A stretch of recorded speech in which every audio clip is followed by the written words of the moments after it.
And the Auditor General, Nancy Gathangu, has accused the judiciary of allocating 773 million shillings as claims to contractors awarded tenders to construct 39 law courts across the country, yet some of the courts never took off.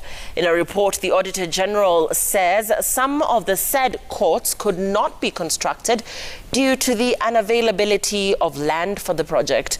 In the 2019-2020 audit of the judiciary expenditure, the auditor also questioned why the judiciary prioritized new projects instead of those already in progress. Chemutai Goin reports. In the report on the judiciary's financial statements, the Auditor General questioned the value for money on payments and outstanding obligations in the proposed construction of 39 law courts in the country. The report indicated that projects, some of which were to commence in 2013, had been allocated 822.2 million shillings.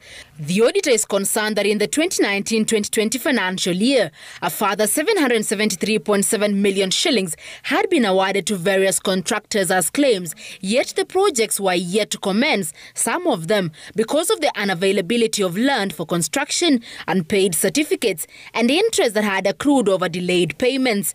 The review of the judiciary's books, and specifically the court stations, revealed an unexplained loss of cash deposits. While bank balances showed that the deposits amounted to 6.1 billion shillings, documents availed for audit showed a deficit of 323 million shillings.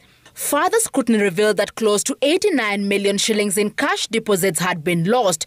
The Embu Court Station accounting for 2.7 million shillings. The Nakuru Court Station, a staggering 84.6 million shillings was unaccounted for, while at the Malindi Court Station, 1.5 million shillings could not be accounted for. At the Molo Court Station, some staff had been dismissed and now under investigation by DCI detectives and the Asset Recovery Agency after being found to have made away with 34.2 million shillings between the 2017-2018 and 2019-2020 financial years. The auditor questioned the accuracy of general deposits since the judiciary did not disclose how the monies were lost, the recovery strategies put in place, and the status of the court proceedings in relation to the matters.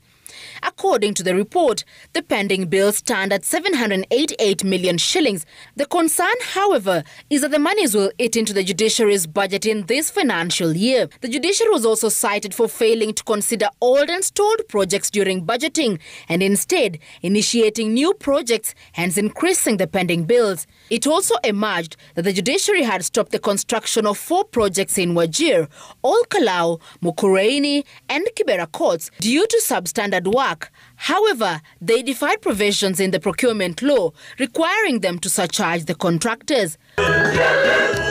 While the judiciary continues to grapple with insufficient funding, it is evident that there are leakages resulting in loss of bank deposits occasioned by failures in electronic payment of deposits and fees. Chemutai Goin, Citizen TV, Nairobi.